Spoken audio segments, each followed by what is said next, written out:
More definitive proof that baseball might be the hardest sport to play. We're going to grade some infielders and some outfielders as we wrap up our first half report card. We'll dive into the series against the Pittsburgh Pirates coming up this weekend and so much more coming up next right here on the PHLY Phillies podcast.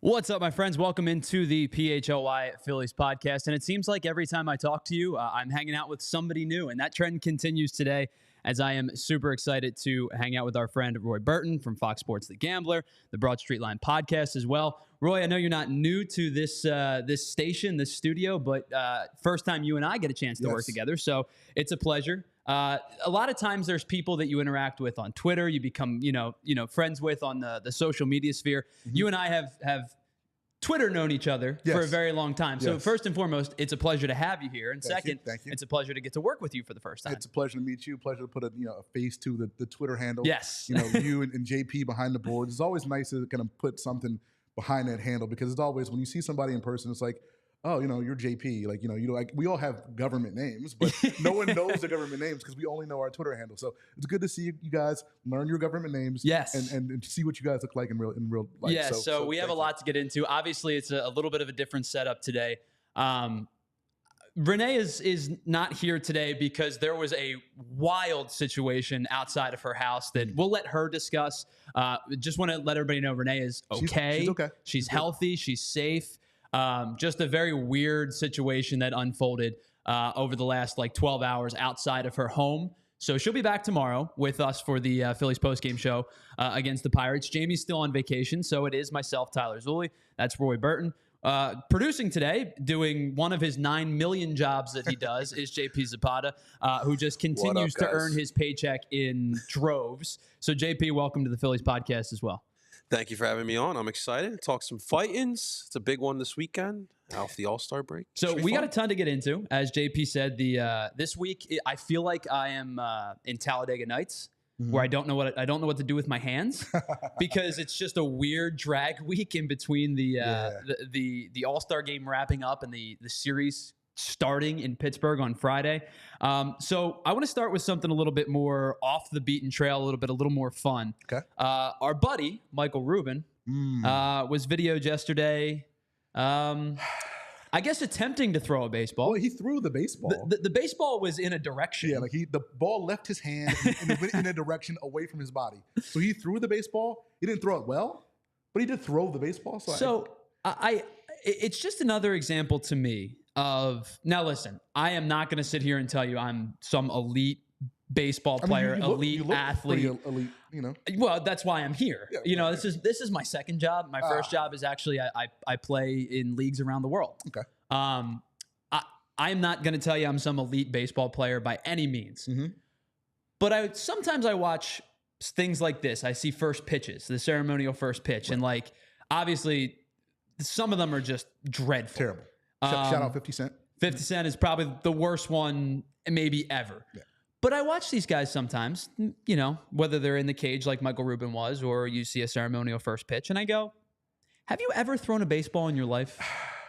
He's owned a sporting goods store or some variation thereof for just about his entire, even when he was a teenager. So 30 years or so. If you're around sporting equipment that much, I would imagine you'd have thrown a baseball, I don't know, a few dozen times. Sure. I mean, it looks like someone who's never thrown a baseball before. It wasn't even close to being, I don't know. I assume he was, aiming for the target. I would think so. It wasn't even close to the target. Had 46 miles an hour speed on the first one that hit the ground, which was, I guess, fairly impressive for the direction. But I would just think that the owner of Fanatics would be able to competently throw a baseball. But I guess that's an assumption that we can't.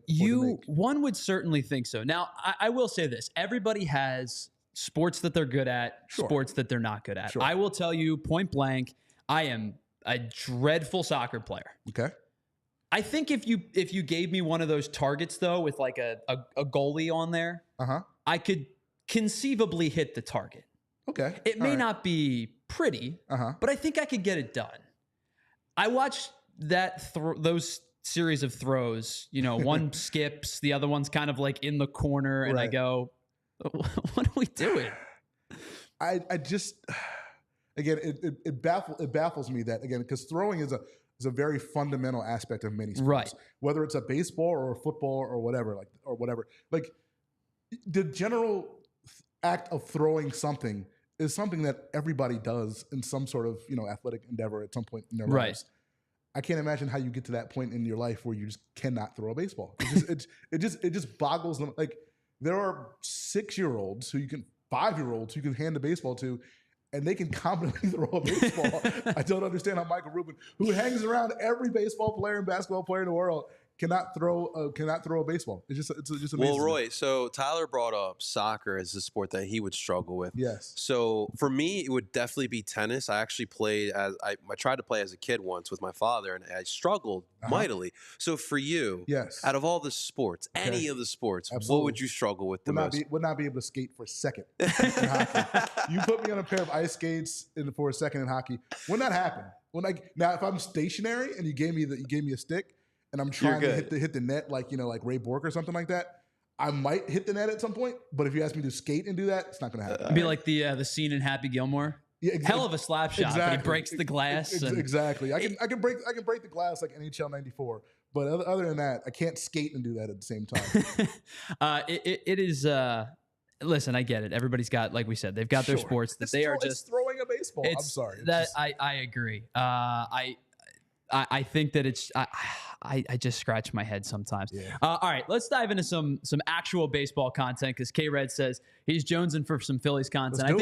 I think we all are. Yeah, I think we're to a point now where we're just getting, we're kind of itching for a game. My wife even said to me yesterday, she goes, so she played softball collegiately. She's a big baseball softball fan. It's one of the best things. One of my favorite things about our relationship is that she and I will sit and watch Phillies games, break down the games, talk about pitch sequence. It's the best. I know definitively I married the right woman, and whether she married the right person or not, I'll let her make that call. But I know, at least on my end, I married the right person. And it's good to say, because when you say, like, I have to watch this for work, she understands. She loves it. So, and not only does she understand, she's there with you. Right. So she said to me yesterday, you get the combo time as well. So you're killing two birds with one stone. Oh, for sure. So to the point where she said to me yesterday, she goes, "We really need the Phillies back. Our routine is just off." And I'm like, first of all, I love you. And second of all, you're actually right. Like, we're to a point now where the All-Star break held our attention enough with the home run derby was especially with Alec Bohm performing as well as he did. The All-Star game was a fun series. Like, Shohei Ohtani, I'm not sure his home runs come down yet. Probably hasn't. That was an absolute moonshot. But now we're on day 2 of no baseball of any kind. Yeah. And day 5 of no Phillies baseball. Right. And I agree with you, K-Red. I think my wife will probably agree with you too. She's like, at this point, just give me something. Yeah. Because you're annoying me. While everyone is Netflixing and chill, Tyler and his significant other are baseballing and chill. Yes, 100%. She and I probably have watched just about every game that we've not worked together. Okay. So I think she's looking forward to it. I'm looking forward to it. I know we are as well. We're going to dive into the series against the Pirates in just a little bit. But Roy, we have over the last couple of days been grading out the Phillies player by player over the last 2 days. We've gotten through the bullpen. No surprise, a lot of really high grades through the pitching staff, the bullpen, the starting rotation, a lot of A's to go around, a lot of high B's. So really quickly, before we get into what we're going to do today, the infield and the outfield, any player amongst the starting rotation or the bullpen that has stood out to you, maybe more so than you thought? I think the obvious one for me is probably Christopher Sanchez. I mean, he's just been such a dominant pitcher. If you have that kind of guy as your number 4 starter, I mean, again, that's a benefit that most teams would dream to have. So if you had to say anybody who's outperformed their expectations, it has to be him. So I think he's definitely that guy for me for that one. Yeah, it was the same way. My grading scale almost. So I've said this a couple times. I have this like expectations versus reality grading scale. So, like, for example, Zack Wheeler got an A because Zack Wheeler was sensational in the season. But I didn't give him an A+ because my expectations of Zack Wheeler were to be sensational. Cy Young caliber He's been pitcher. exactly what we expected. Christopher Sanchez got the A+ for me. Okay. Because my expectations were like a 4, as you mentioned, a 4 or 5. And on a lesser team, a team with a worse starting rotation, he's probably like a bona fide 2 this season. Yeah, and he's definitely a 2. And that's the thing. It's like if you have four guys who could be 1s or 2s on any other team, again, that's a benefit that most teams don't have. But I did remember you were kind of harsh on a couple guys yesterday. I was. One guy in particular. Very harsh. So I'm here to be the good teacher. One guy in particular was Taijuan Walker. Again, I understand because again, your expectation of Taijuan Walker is X, and he fell greatly below the expectation. So I understand, why Taijuan Walker is. But again, when you have a Christopher Sanchez pitch the way he did, have a Ranger Suarez pitch the way he has, it kind of, again, offsets, for the team grade, kind of offsets the effect that Taijuan Walker. Sure, certainly fair. I think we talked about it a bunch. If your issues for a 62-win team are your fifth starter, your backup catcher, your fourth outfielder, was it going to be David Dahl or is Cody Clemens going to be an outfield? Like those things that we're worrying about really aren't that pressing. Yeah, no, you're really reaching for issues to, again, this team's on pace for what, 100 and how many wins? I think it's 102 right now. 102, 103 wins. If you're on pace for 102, 103 wins and you're worried about the backup catcher and, maybe a corner outfield platoon bat or something like that, it's like, all right, we're kind of grasping for straws. So this is a really good baseball team. Yeah, and I think John Foley, our beat writer here at PHLY, put out the numbers a couple of days ago, and I believe if they go 33 and 33, 500 the rest of the way, they get to 98 wins. They only have to play 38 and 28 to get to 100 wins. Okay. To break the franchise record, they have to go 41 and 25. Very reasonable. Again, the franchise record 102 wins set in 2011. So I think that's a very reasonable. Again, they'll be better than 500. I certainly think so. So 500, like you said, gets you to what? You said 95 wins? 500 gets you to 95. 95 wins? Yep. I imagine if you go on the Bet Parks app, you're probably going to see like 98, 99 wins. I mean, I think that's a really good over to bet. I probably would take the over. If you're into that, because 500 gets you to 95, then they're definitely going to play at least, I would say, 550, 600 ball going forward. And I think we have to be fair. I think the second half of the season is a more difficult stretch than the first half. Yeah. That West Coast trip where you go to Seattle, you go to LA. I know the Yankees are coming to town in a couple of weeks. Pittsburgh's one of those teams that, like, record-wise, they're not setting the world on fire, but you can clearly tell they're starting to put the pieces together. That pitching staff between Paul Skenes, who starts the All-Star game, Jared Jones has some sick stuff. Mitch Keller is like your consummate pro who doesn't really have that like blow you away stuff, but he just kind of knows how to pitch. Right. It's starting to become a much better ball club. It's going to be a tougher series than one would expect to start, the second half of the year. Real quickly, before we get into our grades, JP, I'm going to ask you the same question.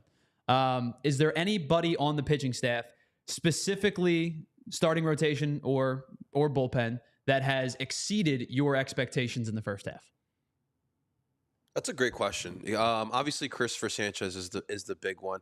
I mean, I guess we can throw Ranger Suarez in there too. I mean, obviously, the last couple starts hasn't been great, but the dude was pitching at a Cy Young pace for like the first basically 3 months of the season. Yeah. So that was definitely shocking. I mean, Tyler, you and I have always talked, like, I've always been super high on Ranger Suarez, but to see him pitch at that type of level for that long, and listen, there is a possibility that he can get back to that.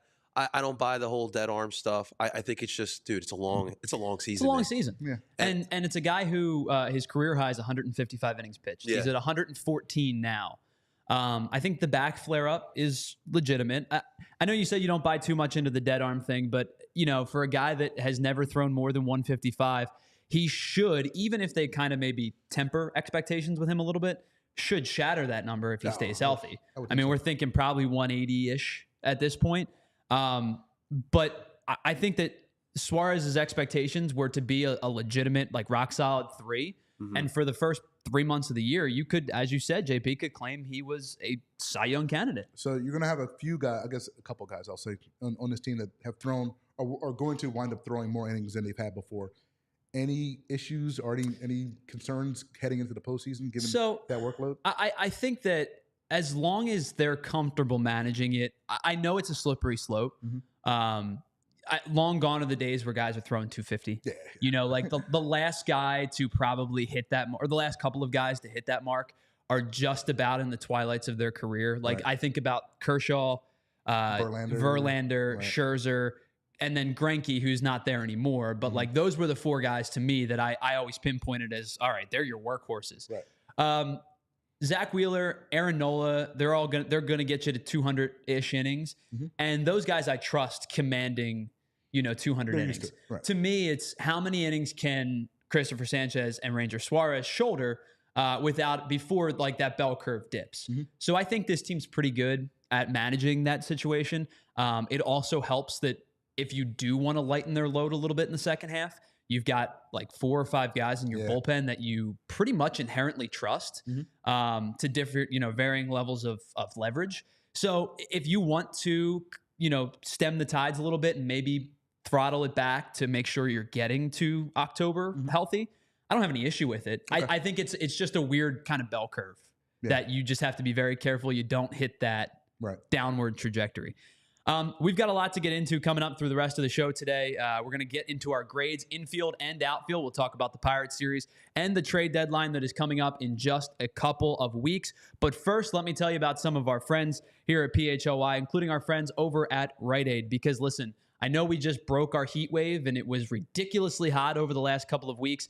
In fact, I was in Florida over the weekend, and I don't know if you guys believe this or not, it was cooler in Orlando than it was here in Philly. So if you know that it's going to be hot, you know that you're going to want to stay hydrated, you're going to want to head over to our friends at Rite Aid and check out their brand new refreshery. They have a line of beverages that range from your familiar favorites to revitalizing, better for you options that you can find exclusively at Rite Aid. Of course, stay hydrated. Drink your water. Please, please, please drink your water. And at Rite Aid, you can get all different forms of it: purified, spring, electrolyte, distilled, alkaline bottled water. You can get flavored waters. Listen, I know that water can get boring, but please stay hydrated in the heat. If you want something with a little bit more flavor, you can get some single-serve iced teas, juices, lemonades. There's no preservatives or sweetened with real sugar. So if you're looking to keep heart healthy, in check, these iced teas, juices, and lemonades are made with no preservatives and sweetened with real sugar as well. Of course, they've got juices for you, whether you're a kid or a kid at heart,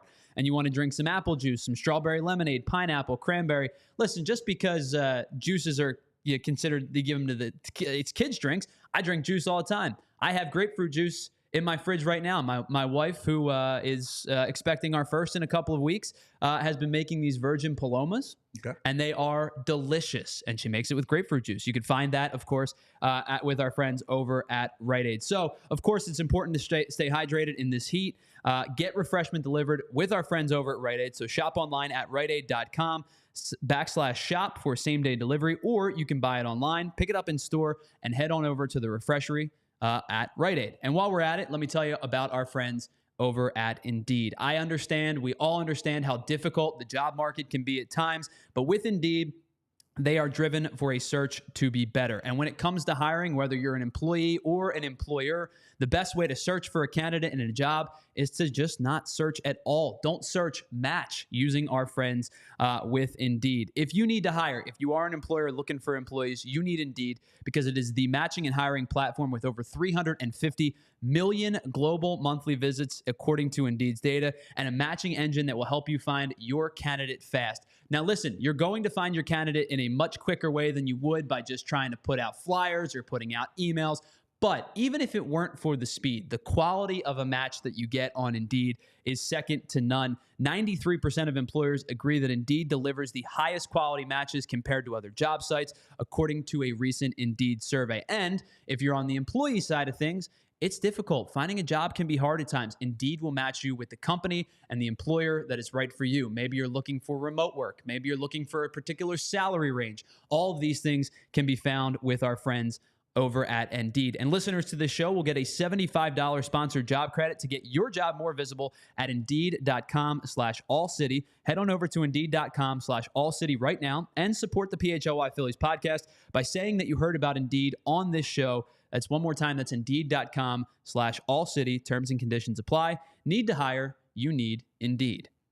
Now, as we get into our second half of the season, or we're just around the corner of it, let's put on our teacher caps, as you said. It seems like maybe you'll be the, if we're playing good cop, bad cop, I think maybe I'm playing bad cop today. Yeah, I think you're going to be the bad cop. For those of you who are interested in pursuing, secondary education, be aware. Tyler Zulli, very difficult grader. If he is your professor, adjunct, whatever like that, you may want to avoid that class because yesterday you were very harsh. Well, the beauty of college courses now is rate my professor as your friend. Ooh, that's true. That is true. I have steered clear, back in my college days, I steered clear of certain professors because they would get grades that are like, this guy is so boring and his class is difficult and he's a hard grader.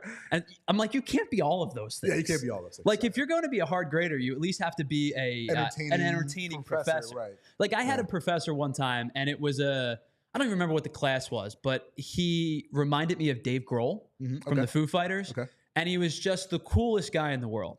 The class was super hard. Right. I don't know why I took it as an elective, but at least he made the class fun. You were entertained. You came every week. Right. You learned something. I was engaged and like, listen, I had to study. I worked my butt off and I probably got like a B, which I'm not going to complain about.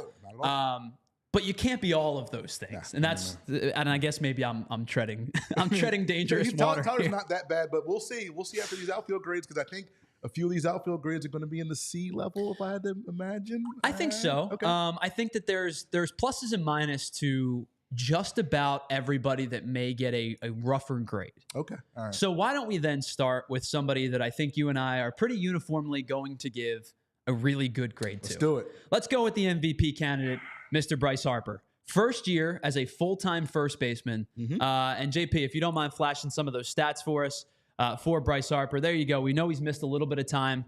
81 games played so far. A slash line 301, 403, 579.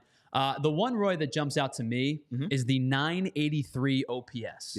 Yeah. He was closer to, I think he was almost at one point was at 998 and was second in baseball to just Shohei Ohtani in OPS. But you look at the numbers there at the bottom. 6th in OBP, 6th in slugging, 4th in OPS. And Roy, I'll be honest with you. I saw these numbers.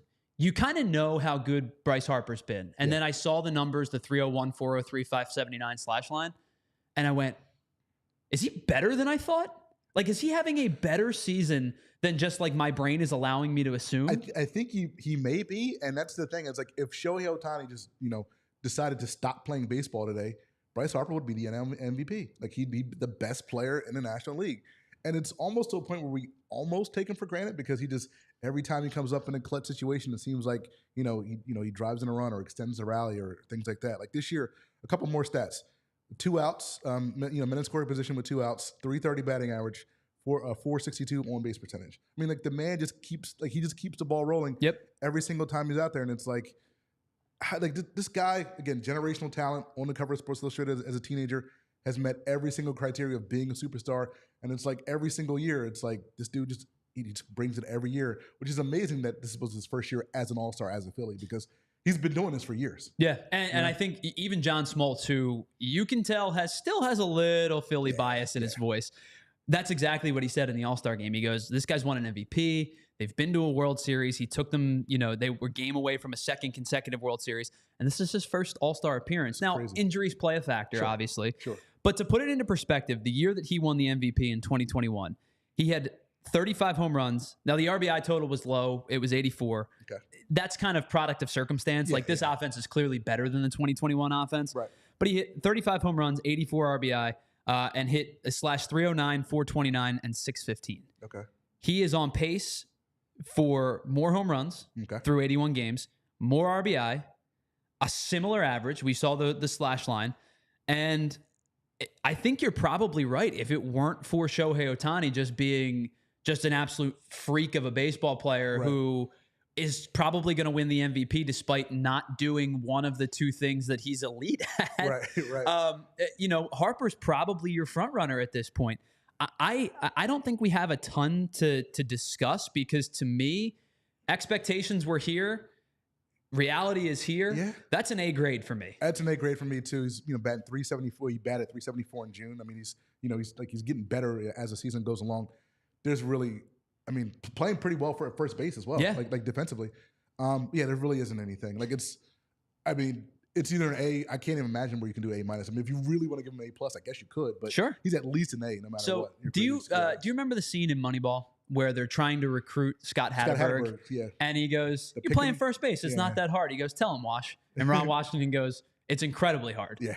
So I always talk about this. First base is not a position of like, you don't have to be an elite athlete to play first base. Right. It's more of a cerebral position. And the one thing that is not athletically just kind of grandfathered into playing a position is footwork, positioning, timing.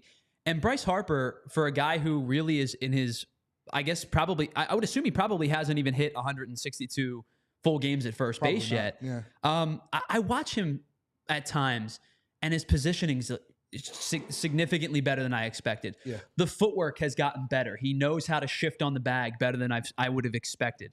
He's playing short hops at a way that is, you just basically have to take them. Yeah. You take a ball off the chest.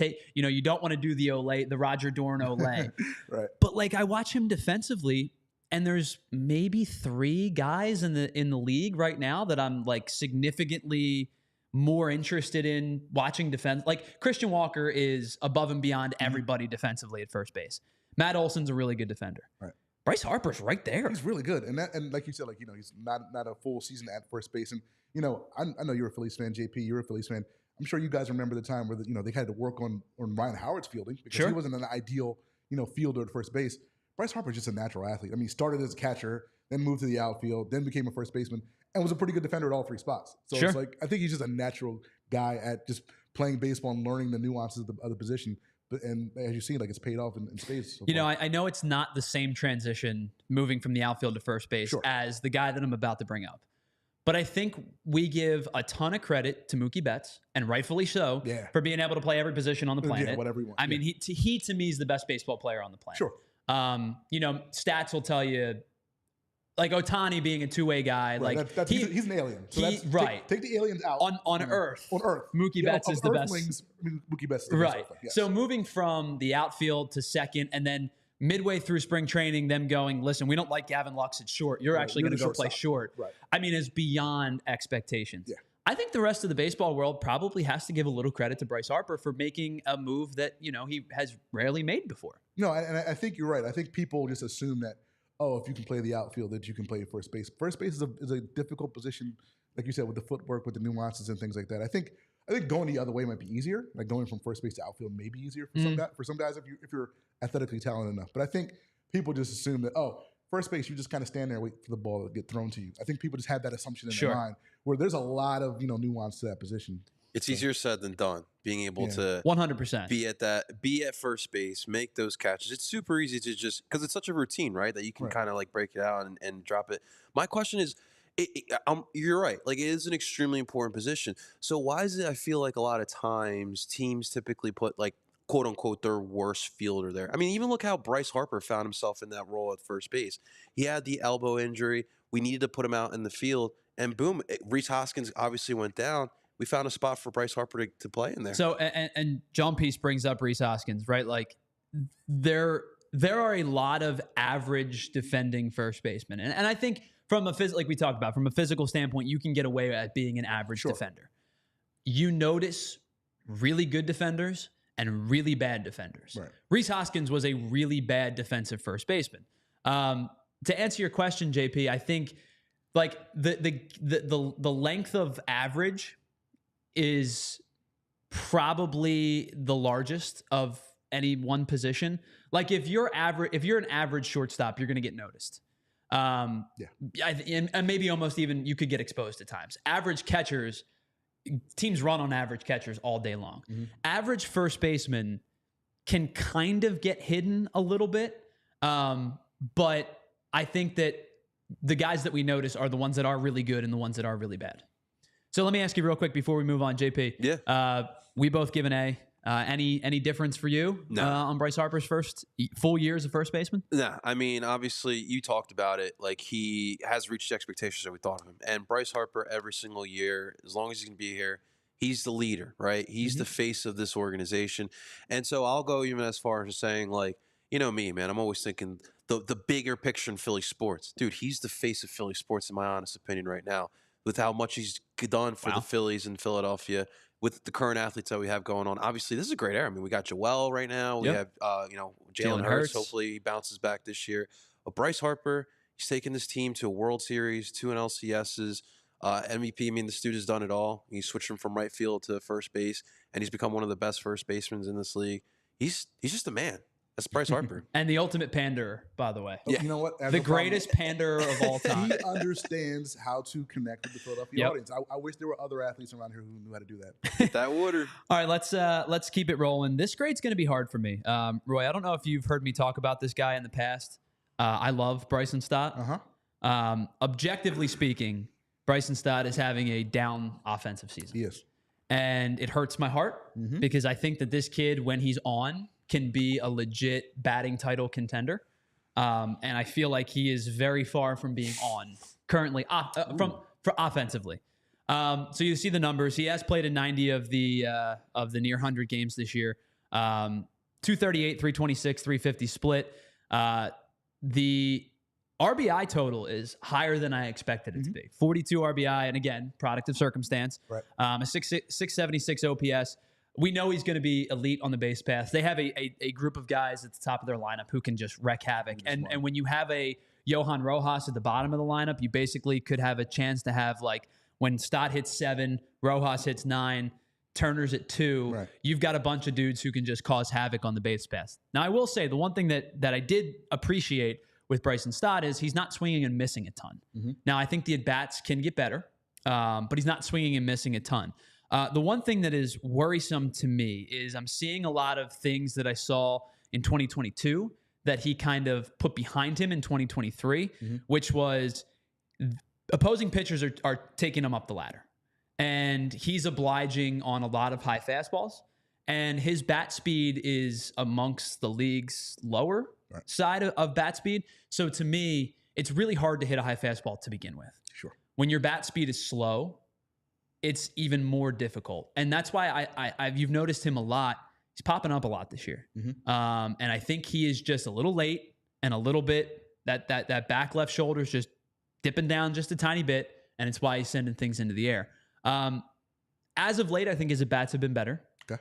But I do have first half concerns over the regression in terms of not plate discipline, but in terms of, I guess almost just that back shoulder dip in just a tiny little bit. Defensively, however, he saves his grade a little bit. Very good glove. Yeah. I think he is still a Gold Glove caliber second baseman. I think it's him. Nico Horner's in that category, who won it last year. Ha-Sung Kim has moved to shortstop, so he's out of the second base mix, which is one less guy you got to worry about. Because he's an elite defender, in my opinion, too. The glove probably gets like a B+, A-.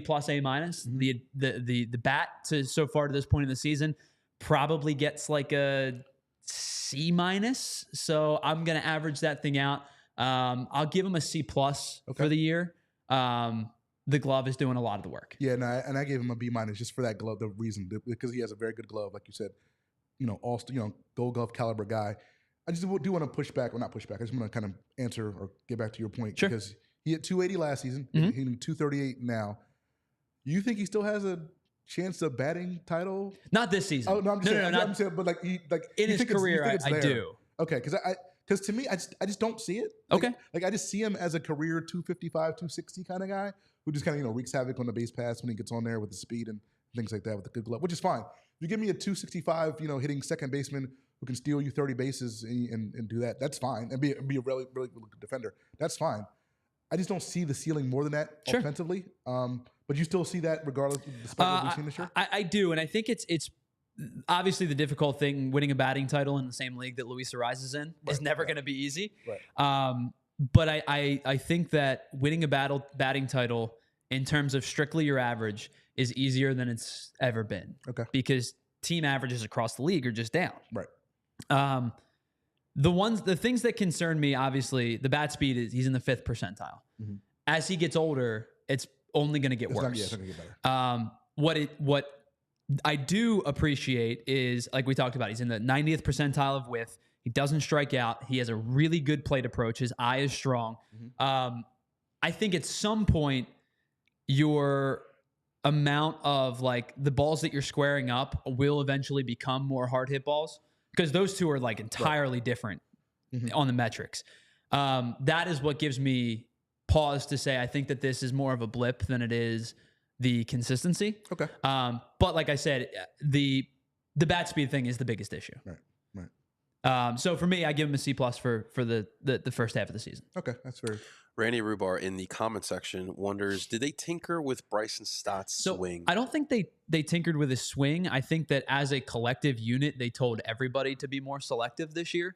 And a guy, probably one of the few guys that was pretty selective and I still believe has one of the better eyes on the team is Bryson Stott. And I wonder if he got in his head, I need to even be ultra selective. Right. And now you're letting good pitches go by too. Right. Yeah, it's a little bit too much. Yeah, you can tell and again, I haven't paid that much attention to Bryson Stott specifically, but you can tell when the guy's in his head and just trying to do too much and just kind of just crossing himself up at the plate. And that might be the issue, because again, I don't think he's a 238 hitter.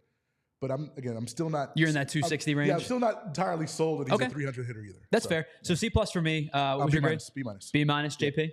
I'll give him a solid C. I think you brought up some really good points. Watching Bryson with a handful of times this year, it just feels like, he's just trying to look for some power there. I've told you before, like, in this lineup, dude, you have so many power bats. Yep. For a guy like Bryson Stott, you talk about that plate discipline.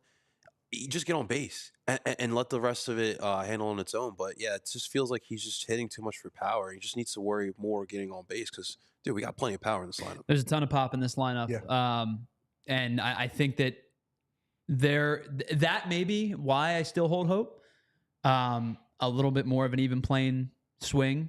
You balance that out a little bit, and I think all of a sudden you have a much different hitter than the guy that you see currently. Before we get to Trea Turner and Alec Bohm to wrap up the infield, we got some bills to pay. So we got a couple of more friends to tell you about over the next 5 minutes or so. And of course, we're going to start with our friends. You see them on my head right here, our friends over at Shady Rays.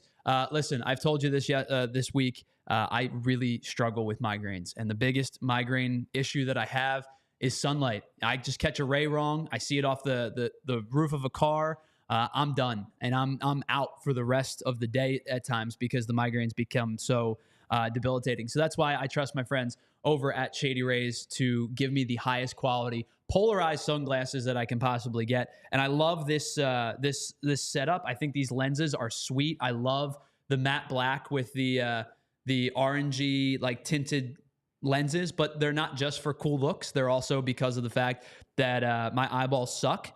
And they are the best protector in sunglasses and sunwear that I can find. So we understand that the season that we are currently in, it's hot, and obviously the Rays are really wreaking havoc on a lot of people. Shady Rays is the place to go. They are an independent sunglass company that offers a world-class product that is rated 5 stars by over 300,000 people, myself included.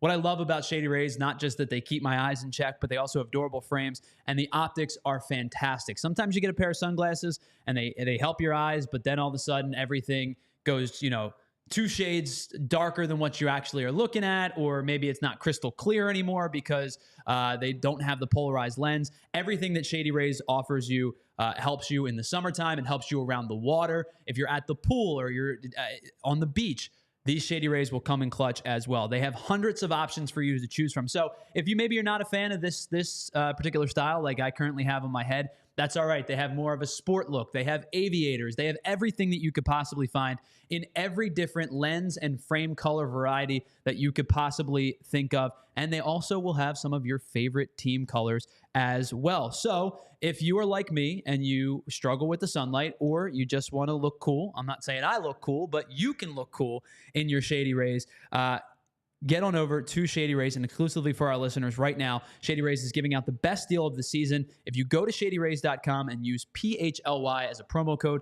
you'll get 35% off a pair of polarized sunglasses. That's exactly what I did to get these pair sitting on my head. Try for yourself the shades that are rated 5 stars by over 300,000 people.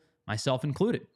And while we're at it, you got your shades on, you're looking cool, you're down at the ballpark, and you want to get an opportunity to find the best seats in the house. You're down there and you are going to get last-minute deals. Head on over to the Game Time app, because the Game Time app will always have the best tickets for you as you head down to Citizens Bank Park and check out any Major League game during this season. And as we talked about, the Phils are heading to Pittsburgh this weekend for a series at beautiful PNC Park. If you're thinking about taking the cross-state road trip and heading on over to Pittsburgh, get on the Game Time app, because you're going to get an opportunity to see the best seats for the best prices that you can possibly get. And the thing that I love about the Game Time app the most, especially when you're going to a ballpark that you're not particularly familiar with, is the in-seat view. You click on the ticket, you click on the image, and you get an exact view of what your seat is going to look like relative to where the field is, where the scoreboard is. And it's what I did when I bought my tickets to Camden Yards when the Phils were playing the Orioles over Father's Day weekend. And Roy, the best thing I did was buy tickets on the third base side, because we were in the shade the entire time. It was smart man. Scorching in Baltimore that day. But I used the seat viewfinder to get those tickets, and they're easy to acquire. You get it right on the palm of your hand. You don't have to worry about fumbling through your paper tickets. I don't even know if people do paper tickets anymore, but you don't have to worry about your data getting your ticket up on a particular app. You just get on over to the Game Time app, you buy your tickets, you get last-minute tickets, flash deals, zone deals, and of course, you have easy access and easily downloadable tickets at the lowest price guarantee. They'll also offer you an event cancellation protection, job loss protection if you're struggling, or if you're just not able to get to the game that you thought you were going to. Get on over to the Game Time app, and they will give you event cancellation policies as well. So take the guesswork out of buying MLB tickets with Game Time. Download the Game Time app and create your account today. If you use the promo code PHLY, you'll get $20 off your first purchase. Terms do apply. Once again, create an account and redeem the code PHLY for $20 off. Download Game Time today. Last minute tickets, lowest prices guaranteed. All right, so we got through Bryce Harper. Elite grade for both of us. A little bit of a varying grade for Bryson Stott. Let's get to another guy across the diamond. I think actually probably both of these guys across the diamond that are going to get pretty favorable grades. I think so. We'll start at the shortstop position. Obviously, Trea Turner missed a little bit of time due to the hamstring injury. Right. He did, in fact, play in, 40-some-odd games. JP, would you mind flashing the Trea Turner graphic for us, if you don't mind? Yeah, I know he missed 38 because of the injury. I think he missed one or two after that. So 238 at-bats for him this year. Obviously a much smaller sample size for Trea Turner than some of the other guys, but a slash line of 349, 395, 456. And Roy, what I've really appreciated about Trea Turner so far is at his return, we talked about how Edmundo Sosa really held the fort down. Like he was a necessary cog for this team to allow Trea Turner to heal and get back at a time frame that was good for him. Because hamstrings are so hamstring, groin, those soft tissue injuries are so tough to deal with. Edmundo Sosa held the fort down more than we ever could have asked for. But when Trea Turner returned, he seemingly has hit the ground running. And to a point where you miss a handful of games, a couple of weeks worth of games. And again, it's because Mookie Betts was injured. I do believe Mookie Betts would have been the starting shortstop for this team. Sure. You get named the National League starting shortstop, despite the fact that you missed almost the bulk of a month with a hamstring injury. I didn't want to give it like a ton of credence when it happened. Something has to be said for Trea Turner post-standing ovation and the Trea Turner that we kind of expected in 2024. No, it's true. Trea Turner, again, post-standing ovation, has been a fantastic player. But like you said, I just want to go back to your original point. Expectation versus performance. And when you sign Trea Turner, this is the Trea Turner that you expected to get. The guy, like you said, on the 349, 395, 546 slash line. He has 8 home runs in his last 12 games.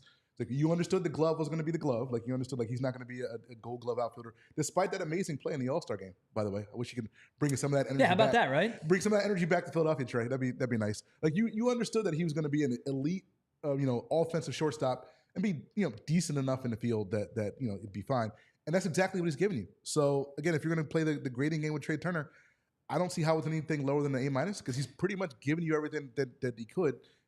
Given that he's only played 57 games, he's been a fantastic player. Yeah, and so 6 home runs over a week stretch? Well, 8 of his last 12. 8 of his last 12, right. And then the thing at the bottom that we just threw in there, obviously he's not qualified yet because of limited amount of plate appearances. But second, he would be second if he were qualified, behind Stephen Kwan, who has just been on fire, unbelievable this year. I mean, you talk about a guy with just elite bat-to-ball skills this year. Stephen Kwan's been sensational. Trea Turner's been, right behind him. And what I think has been really a positive take for me, and the Trea Turner that we saw in LA and the Trea Turner that we saw in Washington, the one that really struggled to get footing in 2023, he's doing a tremendous job of spraying the ball to all fields. Now, a bulk of his home runs, and in fact, every home run but one has gone to left field, which is his pull spot, which I expect. But his ability to go to right center has been awesome this year so far. And then if you look at the spray chart of where he's hit his doubles, it's a lot of down the third base bag, like hooks it on the line, keeps it fair, runs it to the wall. When you have a guy with elite speed like Trea Turner, and he's putting a ball over the third baseman's head, down the line, hooks the bag, that's almost a guaranteed double. That's a guarantee, yeah. And so everything that Trea Turner, that we expected from Trea Turner, signing him in 2023, has manifested itself in 2024 to a point where he is basically back, if not creeping up on better than what we expected. I think that the missing time is unfortunate, but it hasn't impacted him in a way that we maybe had thought. I think, to me, he also gets an A. I apologize. I said that Tyler would be the difficult professor today.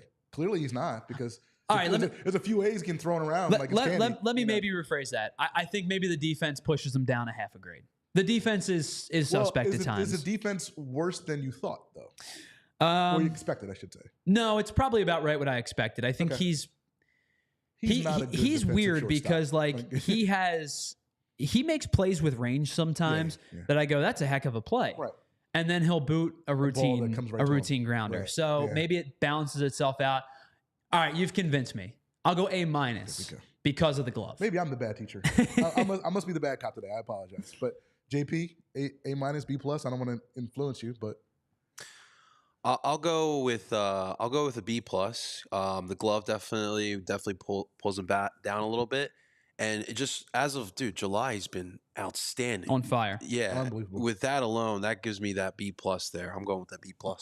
So another high grade for a guy who obviously was an all-star in Trea Turner, and 3 out of your 4 all-stars, not only all-stars, but starters on the all-star team were Phillies. You could tell that they were kind of giving it to Bryson Stott a little bit on the broadcast. Yeah, I don't know if you saw the post, Bryson Stott's was an Instagram post.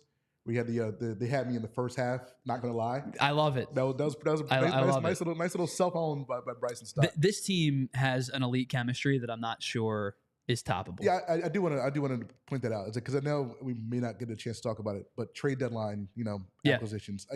I think you really need to factor in chemistry when it comes to this, because this group of guys, they have a chemistry that I really don't think you want to touch if you can avoid. Because these guys, you can tell, you saw it at the home run derby, you saw all those guys with the whole water thing, and the water jug, and they're playing into it. These guys genuinely like each other. We've seen other teams in this town where we thought the guys liked each other, but then we kind of learned that they didn't. These guys generally like each other. And I think you want to make sure that whatever you add or take away from this team, you don't mess that up. Yeah, I think that it's. You clearly there's a spot that you want to upgrade, and it's corner outfield or center field, depending on what you're positioning. Right. But I agree with you. There are certain guys that are mentioned along the trade deadline, and I hate to do this to the guy. I don't know him personally. Right. But the one name that's starting to generate traction that I just don't want to mess with is Tommy Pham. Sure. And I understand he's been decent for this team. He's a professional. He can give you professional at bats, but.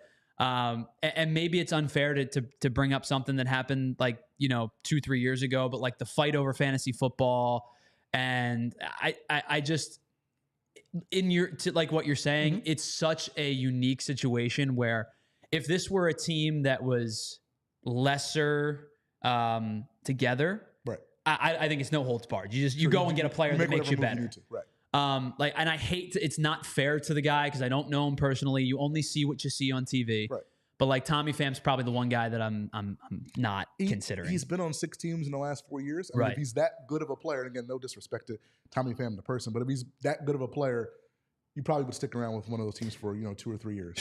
So he's probably a guy who I would avoid adding to this mix just because of the chemistry. Because I think if you want to upgrade your corner outfield position, I think there's probably better ways to do so. Yeah, certainly fair. To play on K Red here, I'm out fan on Tommy Pham. I like that. Yeah, and Elephant in the Room brings up, like, I think statistically he's starting to trend kind of back towards where we expect Tommy Pham to be. Yeah. St. Louis Tommy Pham, I'd have signed up in a heartbeat. Sure, he's different. And again, if he comes here and then they start a fantasy team here and then fantasy league here, he has a fight with Garrett Stubbs, and the vibes are off, and you don't want that. All right, one more infielder before we wrap up the infield selection here. First time All-Star in his own right, and a guy that our own Vince Pellegrini has been banging the drum for. Mm-hmm. And I maybe undersold this guy a little bit. And I'm not sure if he's this type of hitter for the rest of his career, but a sensational start to the season is Alec Bohm, third baseman, 94 games played this year. You see it, his slash line just under 300, 348, 482. The first guy to 100 hits on the team this season. The 11 home runs is about where I expected him to be. I think he probably caps at about 22, 24.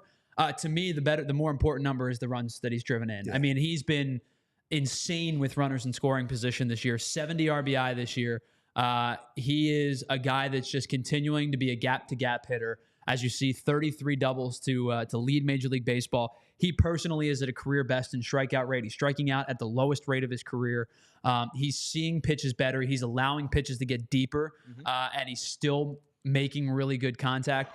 JP and I were talking about it before the show started. At this point, with 60-some-odd games left, I would expect him to definitively break the 100 RBI mark. Sure. And I wouldn't be stunned if he's up in the 110, 115 mark.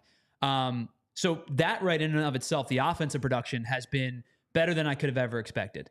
Pair that with the glove that at this point, I think Alec Bohm is probably an average to above average defender. Okay. But I never expected him to even get there. Mm-hmm. Pair that with my expectations that I thought he was going to be maybe close to like a butcher, like to a guy you may have to move to DH at some point. Right. I've been pleasantly surprised defensively with him. I don't think there's maybe we just hit the spot that I didn't expect to hit with all these grades. Right. I gave out 1 A+ for each positional group. Okay. Alec Bohm gets the A+ for me. Woo.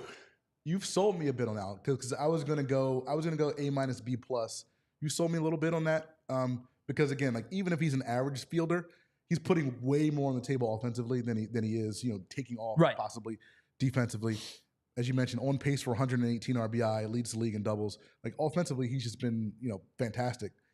Yeah, you know what? I think after your impassioned argument, I don't think I can go anything lower than an A- for Alec Bohm. Okay. He's been an all-star. He's been fantastic. Yeah, and I think that we were talking about the expectation versus reality. Like, my expectation of Harper was to be this guy. Sure. My expectation for Trea Turner, now, he maybe has exceeded offensively just because I don't think he's going to be capable of hitting 350 for the entire year. Right. But if he finishes the year at 320, 325, that's incredible as well. Every metric that I measured Bohm on to begin the year, so far, he has superseded. Sure. And so that's why, to me, his expectation was here and his reality was here. He gets the A+ for me. Yeah, I don't disagree. JP, are you? So I just have a question about Bohm because here's the thing. I don't need it. I don't expect it to happen when it comes to power with Alec Bohm for this season. We talked about all the power on this lineup already. But like just that body size, and also I've watched his workout videos. I've seen the squats. The boy can squat, right? Oh, he's a strong guy, no doubt. Will he ever have more power? Like 30 home runs, is that something he could eventually get to one year? I don't think so. I don't think so. I think Vince and I have had this argument many times. If he tops, so he hit 20 last year. Right. He's got 11 this year. If he hits another 9 through the last 60 games, I'm thrilled with 20. He's not your conventional 4-hole hitter. Like, he's not your ton of pop guy. But then again, the conventional 4-hole hitter doesn't seem to exist the way that it did baseball's different even just like 10 years ago. Yeah. Because look around the league. of guys that would be your typical 4-hole hitters for a team, maybe just like think about the Ryan Howards, the Prince Fielders. Right, exactly. Those are your traditional 4-hole hitters. Right. Kyle Schwarber would have been a 4-hole hitter. Exactly. He's a leadoff hitter. Right. I think maybe he's a little bit different because he hits for average as well, but Aaron Judge is maybe your typical 4-hole hitter. Right. If I were the Yankees, I would never hit him below 3. Him and Soto would be 2-3, 1-2, whatever you want to make it. I would never, ever hit him below 3. You're like Adam Dunn's of the world. We talked about Ryan Howard. We talked about Prince Fielder. And you can go back through the history of baseball to find like your strong guy, your power hitter, maybe strikes out 200 times a year. You're penciling them into the 4 spot. Yeah, but it's going to hit you 35, 40 home Right. runs. Right. I don't think that position technically exists the way that it did, even like I said, even just 10 years ago. Sure. So you're looking for guys that are able to drive in runs. Yeah. I'm looking for guys that specifically are strong with runners in scoring position. There's no doubt in my mind that's been Alec Bohm's strong suit so far. If I get a guy who he's hitting 295, I would expect maybe Bohm to finish the year 285, 287, something in that mark. But he drives in 100.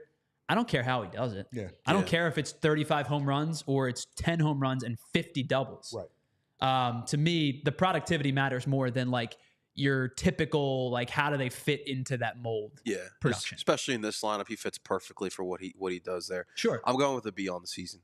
Obviously, at the beginning of the parts of the year, he was a big part of the lineup. He was he was one that was mostly raking, and I think it was like the first month or two he was really raking in this lineup. The glove, there was, what was it, that West Coast trip that we had not too long ago, he was struggling a little bit, but overall he's been pretty solid at third base. And just think about like how far he's come at that position.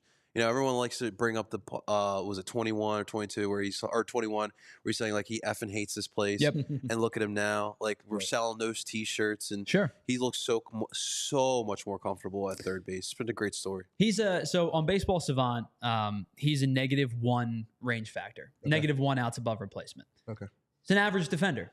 And like I said, I would have never, ever expected him to get to even average. Yeah. So I'm thrilled with what we've seen, the growth and maturation of him as a defensive third baseman. We don't have a lot of time. Okay. So as our guest, Roy, Yes. I will leave this up to you. All right. Would you like to touch on the trade deadline, or would you like to get to the outfield group? We're doing grades. Let's do the grades. All right, let's wrap this thing up. We'll move through this fairly quickly. This one, I think, is going to be my harshest grade. Okay. Play some left field, play some center field, platoon guy. It's Brandon Marsh. Brandon Marsh is a fan favorite in this city. Brandon Marsh has a 263, 344, 436 slash line, 9 home runs, 35 RBI, a near 800 OPS. That bottom line is what bothers me. Jeez. Is that right? Is that a misprint? That's factually correct. Goodness gracious. Brandon Marsh currently can only play against one side. And Brandon Marsh is a borderline really, really good hitter against right-handed pitching. You see he's hitting almost 300 over the course of a much larger sample size. I'll take that. Rob Thompson doesn't trust him against lefties. And there's a reason as to why Rob Thompson doesn't trust him against lefties. He's hitting 143. And to put that a little bit further, he struck out 11 times. Excuse me. This is Alec Bohm's numbers. That would be why. Well, I don't even think you need context for 143. I mean, that's 1 out of 7. I mean, I don't think you need much context for that. I didn't know those splits were that bad. I was going to give him some. I was going to shoot him some bail because he's batting 263. Your outfielders as a unit are batting, was it 234? 230 something, right? So it's like, all right, well, he's the best of a bad batting bunch. You know, no. So shout out to alliteration. I will give him credit. To hit 263 when you're struggling as bad as you are against left-handed pitching is impressive. Yeah. The numbers, by the way, 56 plate appearances, 49 at bats, 25 strikeouts against lefties. He's striking out at more than 50% against left-handed hitters, left-handed pitching. And again, I know that it's a very small sample size, and it's indicative that Rob Thompson just strictly does not trust him against lefties. He is more of a platoon player than I had envisioned for him. And because of that, the defense is solid. I think that he is a really good left fielder when you have Johan Rojas in center field, who is like your Gary Matthews, covers 2/3 of the world or whatever the quote was. Exactly. Excuse me, Gary Maddox. Excuse me. Gotcha. especially when you have a Johan Rojas out there, he's a very good left fielder defensively. By the way, I want to say to our friends over at Roku, thank you so much for being a diehard with us. We will talk to you guys tomorrow after the post-game show. So if you're here with us on Roku, head on over to the Eagles show. We'll be talking to them momentarily. We'll talk to you tomorrow. Those of you that are here with us on YouTube, stick around. We got a little bit more to get to as we kind of go over our hour mark just a little bit, which I don't know if you've seen the show, Roy. Yes. We're terrible at. I was used to it with Devon. I was used to it with Derek and those guys. So I just figured it was just a thing that, Yeah, we're terrible. If we say an hour, it's like an hour 6. It's fine. We're having fun. We're having a good time. To wrap up my Brandon Marsh point really quickly, I think that he is a plus defender, really good against righties. Another guy who can give you a little something on the base paths. He has 11 stolen bases this year already, which matches a high for his time in Philly. If you average out good defense, good base running, good against righties, with bad against lefties and almost to the point of unplayable against lefties, I will give Brandon Marsh a B-. Ooh, I'll and probably trending towards a C+. Yeah, no, I'll go straight C. But I'm going to go C+. But let me ask you a question. So, and I know we won't get into the whole trade deadline thing, but I guess if you had your druthers, I guess you would try to get that corner outfield spot solidified and then platoon Marsh in center. Is that what you would do? I don't really know what my thought. I've wrapped my brain around this like 1,000 times as to, like, theoretically, I would want Marsh playing every day against righties. Okay. Now that brings up the question: is Marsh going to play alongside Rojas? Is he going to play alongside, like, for me, for example, the guy that I've targeted for a while is Taylor Ward. Is he going to play alongside Ward? Will it be Ward and Rojas? The combination I've not quite gotten to just yet. Okay. But I would like to see him get as many at-bats against righties as possible. Okay. With that being said, I think if it is Taylor Ward, it would be a combination of Marsh and Ward in left and Rojas probably just for the defensive metrics getting more at-bats. Okay. Probably unfair to Marsh, who's a better hitter than Johan Rojas, but I think that's how they would play it. Okay. All right. So I'm going to go C+. Yeah, I'll go C. Again, I just think that I didn't know that average against left-handed pitchers was so bad. Yeah, I just can't. Again, his gloves fine. Like if you could kind of blend Brandon Marsh and Johan Rojas together, kind of merge. Yeah. They're good. They're good skill sets. Sure. It'd be a great player. Decent player. Like you wouldn't have any issues. But that average against left-handed pitchers, I agree. You just can't play him every day. He's a C. Sneaky good arm, by the way. 97th percentile in arm value. He's above average. He's a 3 on outs above replacement. A very good defender who I think maybe gets overlooked a little bit with the fact that Johan Rojas is out in center. Right. Somebody brings up if he could hit left-handed pitching, he'd be a star in this league. I've been saying that for a while. If Brandon Marsh hits 290 against righties and 240 against lefties, 220 against lefties, we're not having this conversation. Yeah. The fact that in a small sample size it's 140, right. That's where the issue lies. He hits 220 in a small sample size against lefties. That 260 goes to 280 real fast. Exactly. Yeah. And you're not thinking about it. I'd go C+ with a chance for it to get better in the second half. Okay. Let's move on to Johan Rojas. Okay. So, Johan Rojas has been the ire of a lot of conversation this season. Sent down midway through the year, brought back up. That slash line, Roy, to me, is just about exactly what I expected his slash line to be. Because here's the thing. I look at Johan Rojas, and I know that he's probably a 230, maybe a 240 hitter when he gets going. Not a ton of pop, a little bit of strength, but not a ton of pop. The thing that stands out to me, the OBP is always going to be fairly low. Right. And the reason that I say that is because teams don't fear Johan Rojas. So you go right after him. The comp that I used offensively with Johan Rojas, now the guy that I'm about to say was a much better bat-to-ball hitter, was Ben Revere. Okay. Ben Revere had no power. Yeah. You didn't fear Ben Revere. Right. He was a much better hitter than Johan Rojas. Way better. But the OBP was always fairly similar to the batting average because he didn't walk a ton. Right. He's never going to be a high-slugging guy either. What I have been happy about with Johan Rojas since his return to the majors is the 17 stolen bases. He has been a much more aggressive base runner over the last 20-some-odd games since returning. His willingness to be a small ball player when Rob Thompson asked him to be a small ball player, I think is important too. Sure. He's not I don't think he's ever going to be much more of a hitter than this slash line I would agree. indicates. Yeah. He's an elite defender. I know somebody's saying he's an overrated defender. I disagree. I think he can be an elite defender. I think he covers up a lot of mistakes. Not a lot of mistakes, but he covers a lot of ground and gets the balls where other guys wouldn't get to. So for this grade, offensively, it's been rough. Yeah. I am going to give him a D+. Which maybe is unfair because that's exactly what I expected him to hit, and then I give him a low grade. But I think it's D+ trending upward. If that's a fair statement. I think that's fair. Yeah, I would give him a C-. Yeah, but I did want to go back to your point because you said I think we expected him to hit about this because last year he hit 302. That's not right. Not that, I don't think he's that guy. He's not that. I don't think he'll ever be that. That's fine. So if you expected 230, 240, and a plus glove in the outfield, and he's giving you that. I mean, obviously you can't give him an A or a B or that, but I mean I think a D's a little. Am I the good teacher? I think a D's a little harsh because he is who he is. And I think he's giving you what he is. Ideally you would want more, but I mean, I don't think you're going to get. I think Ben Revere is a really good comp. Other than the average. Sure. I think he's a really good comp because he's a guy who's going to get 240 and the low slash line, but he's going to play excellent defense. He's going he's going to get on base. He's going to wreak havoc. But that's what he is, and that's what Ben Revere kind of was, and he was never going to grow out of that. And that's what Johan Rojas is. So I think C- is about right, but. I understand. So I think it's a tough grade to hand out because the eye test tells me some of his at-bats early in the season were just horrific. Right.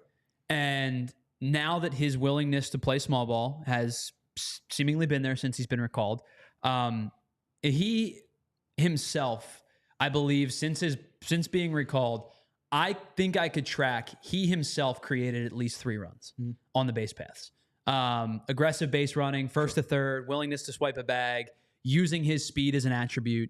I think that he has been better since his return, which is why I believe that is trending upward. And I think he could get into that C-ish range towards the end of the season. The expectation was low average, good defense. And that's what we've gotten. The at-bats, I would like to see the at-bats from I don't mean statistically speaking, I think you get what you get. Right. The eye has been a little bit better. Like I said, the willingness to play small ball was better. I think, as Randy says, it was kind of a reality check for a kid who could have taken it one of 2 ways. He could have said, what was me? I'm grumpy and been miserable. It seems like he took it in stride. Right. I think second half will be better than first half, statistically. I would agree. Yeah. One more guy. Now, we talked about a guy that generated a lot of ire. This might be the most polarizing player on the Phillies team. Yeah. It's Nick Castellanos. Nick Castellanos, 233, 289, 390 slash line, 13 home runs, 30 extra base hits, 47 RBIs. The OPS is creeping up towards 700. We've talked plenty of times about the peaks and valleys of Nick Castellanos. April and May were very, very bad for Nick Castellanos. All of a sudden, June, he turned a corner. You see 276 with 13 extra base hits in June. Has seemingly kind of parlayed that a little bit into July as well. Right. The average has risen from 189 to 233. I don't know, with a guy playing every day, how much more that goes up over the next 60-some-odd games. But if you can get a guy who, at the end of May, was hitting 189 to finish 245, I think I have to be content with that. I think you do. And the thing is, and I know there were a lot of calls early in the season to give him a couple days off to kind of get right. I think he's the only guy who's played all 96. Yes. He's kind of, I don't say he's figured it out, but I think, over the last month or so, he's kind of, figured it out, I guess, for lack of a better term. He's clearly hitting better. That 680 OPS is the worst of his career, but I think that'll get better as time goes. I think it just seems like I think Rob Thompson knows. I think this is a guy who just needs to be in the lineup every day, needs to get those 3 or 4 at bats every day, just to figure out what's wrong and kind of correct it, in the game. So, and I think we've seen that over the last six weeks, as you can see by those stats. Yeah. So that May date that we were talking about was May 27th. He had just come off back-to-back 0 for 4s. Okay. And I said 189. It was 198. The OPS was at 573. Whew. So not only has he risen his batting average 40 some odd points, 35 points over the last 2 months. The OPS has gone up 107 points. Yeah. He's clearly trending in the right direction. I would expect at some point a Nick Castellanos valley, because right now we're at a Nick Castellanos peak.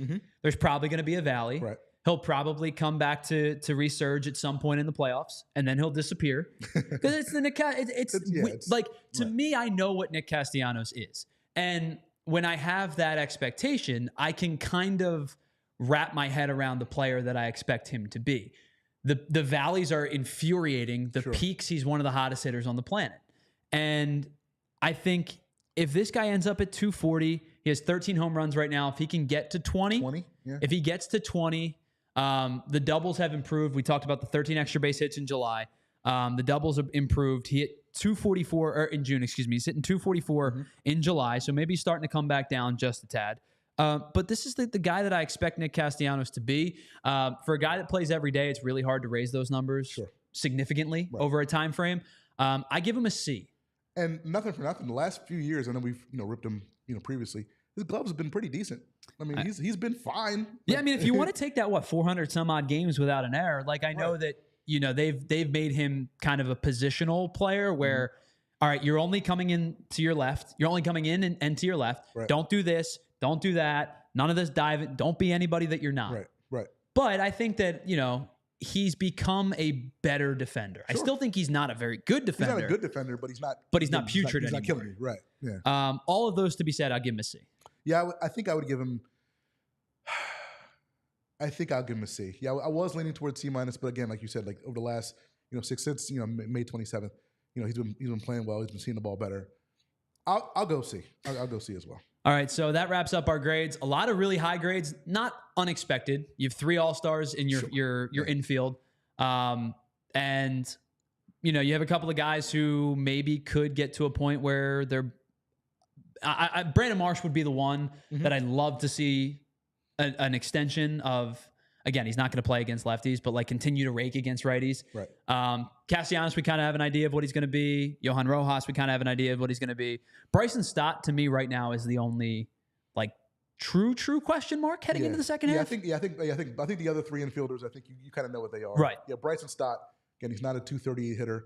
But he can get to 260 if like you said, if Brandon Marsh can hit better against left-handed pitchers. And I think that's what we can reasonably expect for the last 60 plus games. Well, we went way over time, so I apologize for taking 12 minutes of your time extra. No JP, worries. You've been here since 4:00 in the morning, so I apologize to you. But a lot of people to thank, starting with our friends in the chat, Elephant in the Room, Randy Rubart, Neil, Hypothetical Man, everybody that we had a chance to talk to. That's interacted with our chats. Thanks so much for hanging out with us, doing our grades throughout the week. Tomorrow, we'll be back with a post-game show following Game 1 of the series with the Pittsburgh Pirates. So for JP Zapata, who's been here, I believe he has a cot here now. He sleeps here, who producing our show. Thank you so much. Roy Burton hanging out with us from Fox Sports The Gambler and, of course, the Broad Street Line podcast as well. Roy, it's always a great opportunity to catch up with you. Thank you. Do this in person. I know, like I said, we interact on Twitter all the time, but a chance to get to do this in person. So thank you for taking some time to be with us as well. Appreciate it. Hopefully we can run it back. We will do it again for sure shortly.